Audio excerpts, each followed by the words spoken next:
महादेवी वर्मा। महादेवी वर्मा का नाम हिंदी साहित्य में बहुत ही रिस्पेक्ट से लिया जाता है। वो छायावाद की कवित्री थी। छायावाद क्या है? छायावाद हिंदी साहित्य के अंतर्गत आधुनिक काल में ये वाद आता है। इसके प्रमुख कवि 4 थे, जिनमें से हमारी जो आज हम कर रहे हैं महादेवी वर्मा मुख्य हस्ताक्षर थी, और सूर्यकांत त्रिपाठी निराला और सुमित्रानंदन पंत, जयशंकर प्रसाद, ये 3 अन्य कवि थे। तो इनका आपस में बहुत घनिष्ठ संबंध था। पंत जी को, निराला जी को महादेवी वर्मा राखी बांधती थी और 40 वर्षों तक वो, निराला जी तो उनके बहुत ही मुंह बोले भाई थे। उनका आपस में बहन भाई का जो प्रेम था वो बहुत घनिष्ठ था। और ये छायावाद के जो 4 आधार स्तंभ थे, इनकी आपस में बहुत बनते थे। और जो हमारी महादेवी वर्मा है, ये इकलौती महिला साहित्यकार थी। अब देखते हैं महादेवी वर्मा का जन्म कब हुआ था। 1907 ईस्वी में इनका जन्म हुआ था फर्रुख नगर में, फर्रुखाबाद में उनका जन्म हुआ था 1907 ईस्वी में। इनका जन्म जब हुआ था तो इनसे पहले इनके घर में 7 पीढ़ियों तक किसी भी कन्या ने कभी जन्म नहीं लिया था। जब महादेवी वर्मा का जन्म हुआ तो इनके परिवार में बहुत अधिक खुशियां मनाई गई, क्योंकि 7 पीढ़ियों के बाद किसी कन्या का जन्म हुआ था और ये अपने परिवार में बहुत लाडली थी। फिर इसके बाद इनके माता पिता, इनके जो माता पिता हैं उनके नाम लिखेंगे आप, गोविंद प्रसाद वर्मा और हेमरानी देवी, जिन्होंने बहुत लाड प्यार से इसको पाला, क्योंकि इकलौती संतान थी।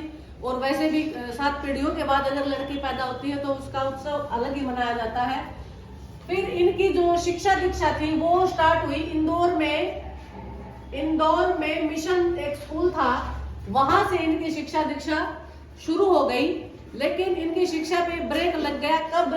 जब 7 वर्ष की आयु में, मतलब बहुत जल्दी ही इनका, 7 वर्ष की में तो नहीं, बहुत जल्दी ही इनका विवाह हो गया था। किसके साथ हो गया था?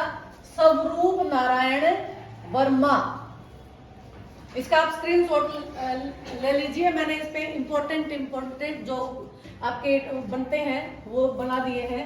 और स्वरूप नारायण वर्मा से इनकी शादी तो हो गई थी, लेकिन इन्होंने उनके साथ दाम्पत्य जीवन कभी भी नहीं निभाया और इनके कोई मतभेद भी आपस में कभी नहीं थे।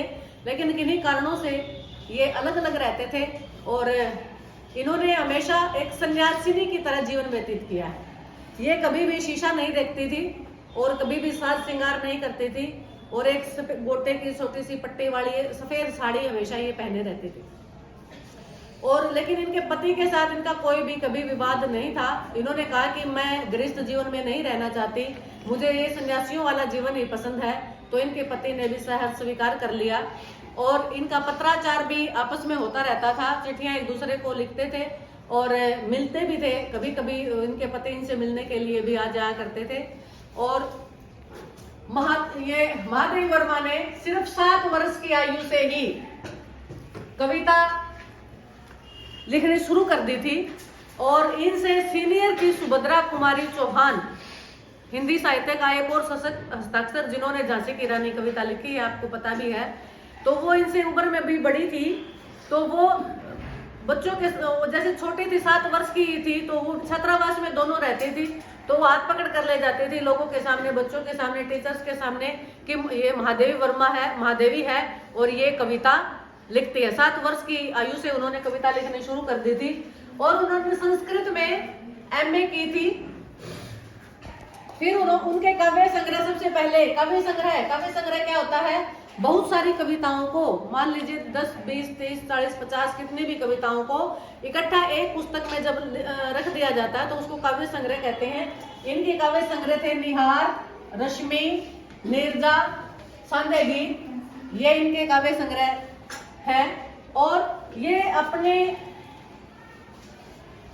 वाद में रहस्यवाद के प्रवर्तक है। रहस्यवाद क्या होता है? जिसमें से हम ये भगवान की जो भक्ति करते हैं वो उसमें प्रतीक डाल करके और स्पष्ट रूप से सीधा सीधा भगवान से न कह करके अन्य किसी माध्यम से भगवान के बारे में ही कहा जाता है। जैसे इनकी एक पंक्ति थी, न जाने नक्षत्रों से कौन निमंत्रण देता मुझको मौन।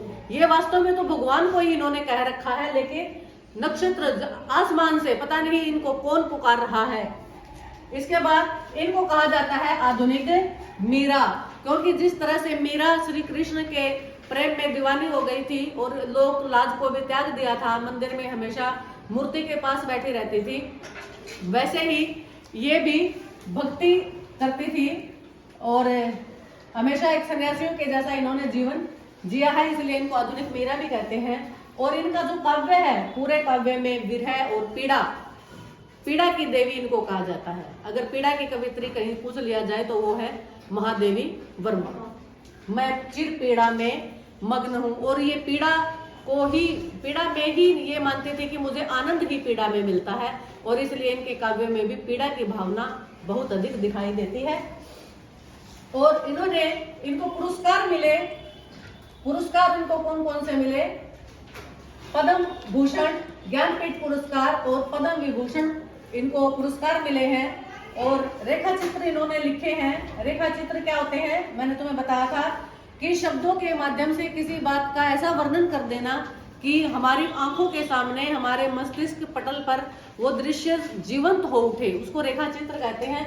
ये इनके अतीत के चलचित्र स्मृति के रेखाएं पथ के साथी, ये इनके जैसे काव्य संग्रह थे ना, ये रेखा चित्रों के संग्रह है। इसमें इन्होंने बहुत सारे मतलब पालतू पशुओं के, पक्षियों के, जो इनके घर पे काम करने आते थे उनके, और इनके साथ जो साहित्यकार थे उनके, ये सारा उन्होंने इनका रेखा चित्र खींचा हुआ है।